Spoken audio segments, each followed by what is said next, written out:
Sari-saring petisyon na po ang inihain ng magkabilang panig sa Korte Suprema tungkol po sa impeachment ni VP Sara Duterte. Merong dalawang petisyon mula kay VP Sara at kanyang mga kampe na nagkwe-question sa legalidad ng pang-apat na impeachment complaint laban po sa Vice Presidente. At meron namang isa pa mula sa kabilang panig naman para pilitin ng Korte Suprema ang Senado na simulan na agad ang paglilitis kay VP Sara. Ang nasa gitna po ng lahat na ito ay ang Senado na tatayong impeachment court. Sa nilabas kasi ni Senate President Jesus Escudero na impeachment calendar, July 30, 2025 pa sisimulan ng Senado ang aktwal na paglilitis. Bale, 5 buwan pa po ang ating iintayin.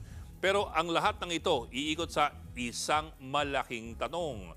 Paano po kung magdesisyon na ang Korte Suprema?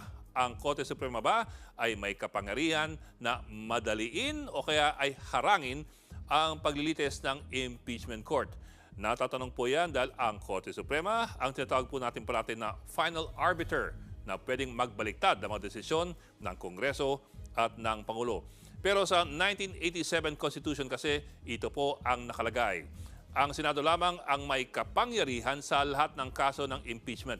The sole power to try and decide all cases of impeachment. Sa tingin po ni dating Senate President Franklin Drilon na nagsilbi sa dalawang impeachment courts, pag nag-convene na po ang impeachment court, wala na raw ibang maaaring makialam o manghimasok sa mga desisyon nito, kahit pa ang pinakamataas na hukuman sa ating bansa. Yun lang, ang ideya po na ito ay hindi pa po nasusubukan sa aktwal.